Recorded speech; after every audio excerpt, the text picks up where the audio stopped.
Hello everyone, আসসালামু আলাইকুম, welcome back to another blog. So আজকের ব্লগটা হচ্ছে বেসিক্যালি মামার বার্থডে ব্লগ। আমরা সবাই মিলে চলে আসলাম ডিনার করতে। আমরা ডিনার করতে চলে আসছি বাফেট লাউঞ্জে। আর এখানের খাবারগুলো অনেক অনেক অনেক বেশি মজা ছিল। তো আমরা সবাই মিলে অনেক মজা করে ডিনার করলাম একসাথে। এখানে অনেক ফুডের আইটেম ছিল, কিন্তু আমি খেতেই পারিনি, কিন্তু খাবারগুলো অনেক মজা ছিল।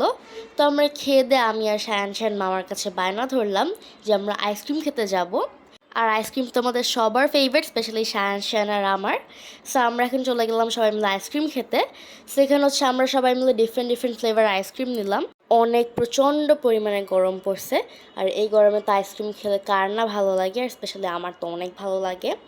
সেদিকে দেখলাম যে নানুর মামা আইসক্রিম এক্সচেঞ্জ করে খাচ্ছিল, আবার নানু আবার একটু খাওয়াও দিল। তা আমরা একটু মজা করলাম। সেদিকে সবাই মজা করে বলতেছিল যে বাপি আর মামি যে আম্মুকেও একটু খাওয়াই দিতে। পরে নানু আবার এদিকে আম্মুকেও আইসক্রিম খাওয়াই দিল। তো আমরা আইসক্রিম খাওয়ার পর আমরা পরে একটা কেকও কিনি এবং কাপ কেকসও কিনি। পরে আমরা এগুলো অনেক মজা করে খেলাম আর অনেক ঘুরলাম। ওখানে হাঁটতেছিলাম আর আইসক্রিম খেয়ে আসার পর মনে হচ্ছিলো আমি ওখানেই বসে থাকি, আমার একটুকুও যেতে ইচ্ছা করতেছিল না। শুধু আমার না, সবারই। এত গরম যে আইসক্রিম ছাড়া আর কিছুই ভালো লাগছে না। আপনারা কি কমেন্টসে বলতে পারবেন যে এত কেন গরম? তো এদিকে আমি হচ্ছে নানুকে আর মামাকে কিছু পিকচার তুলে দিলাম। আর আজকে আমার নানুকে অনেক সুন্দর লাগতেছিল। পরে আম্মু পিকচার তুলছে। তো আইসক্রিম খেয়ে ভাবলাম যে আমরা আর কোথাও যাব নাকি, কিন্তু পরে মনে হলো যে কালকে তো আবার স্কুল আছে। সো আমরা এখন সবাই সবাই বাসায় চলে যাব।